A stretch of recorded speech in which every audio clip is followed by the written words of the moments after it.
Hey guys, welcome to my YouTube channel, or welcome back if you've been here before. My name's Liz and this is Let's Get Lizical, where we do everything card making. Today we're going to be doing a no coloring card. This will all be heat embossed though, so if you don't have any heat embossing, this may or may not be helpful. But if you are looking into getting a heat emboss machine and some tools for that, this is also a good video for you. But yeah, so today, again, no coloring. We're going to be using colored cardstock. All of it's 65-pound cardstock from Michael's Recollections brand.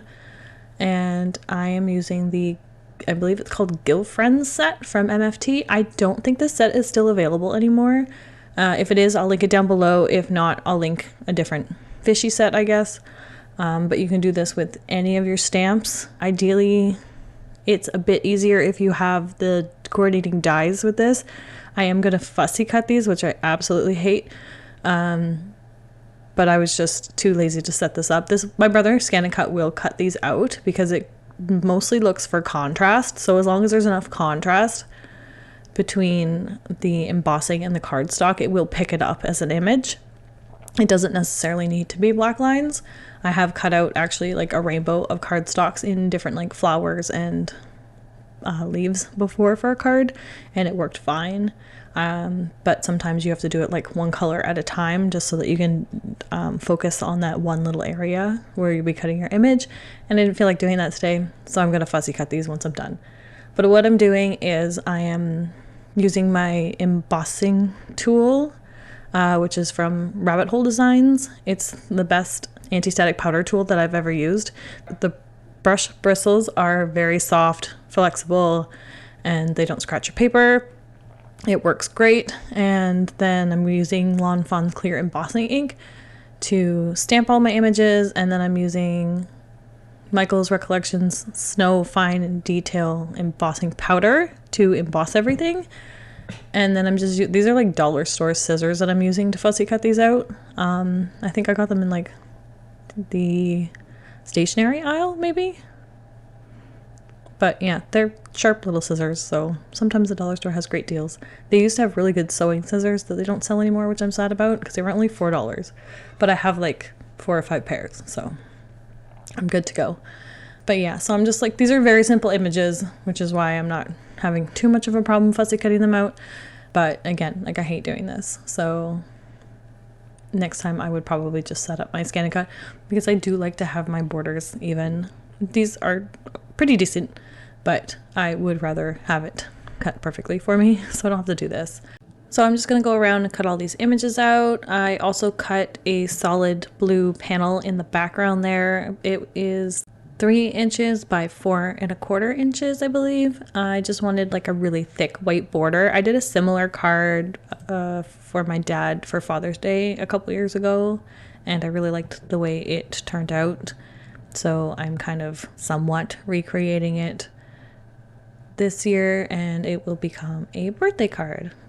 I do put the purple, the darker purple fish in the wrong spot a bit later, which I realized after I glued it down, but it would be easier if I could take photos of the cards while I'm laying them out and then go back to it.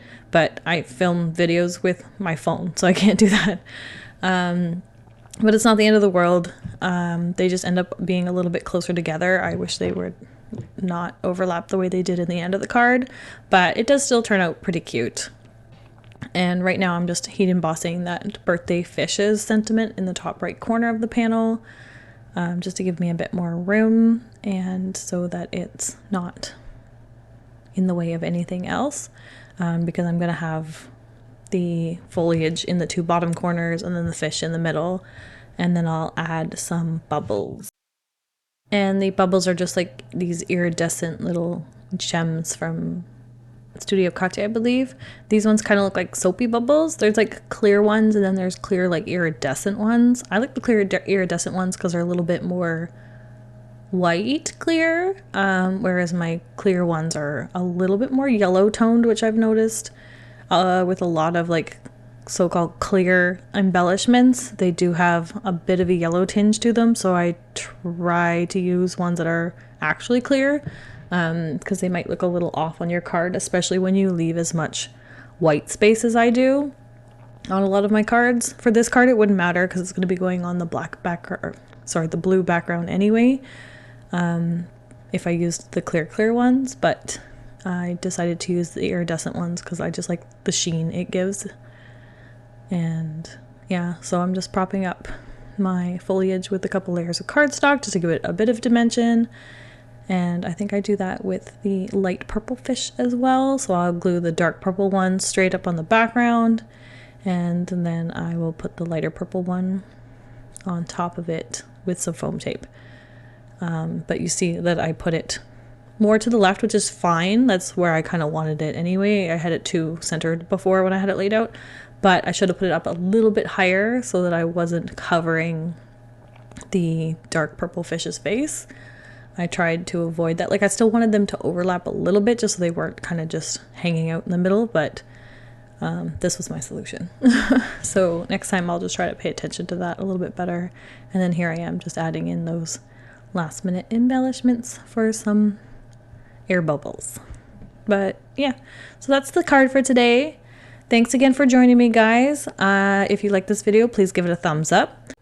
Leave a comment down below. Let me know if you would try this technique or if you have tried this technique, and link me to your photos if you have, because I'd love to see it. And if you haven't already subscribed, please subscribe to my channel so you don't miss any future content. Hope you guys have a great day, and until next time, bye.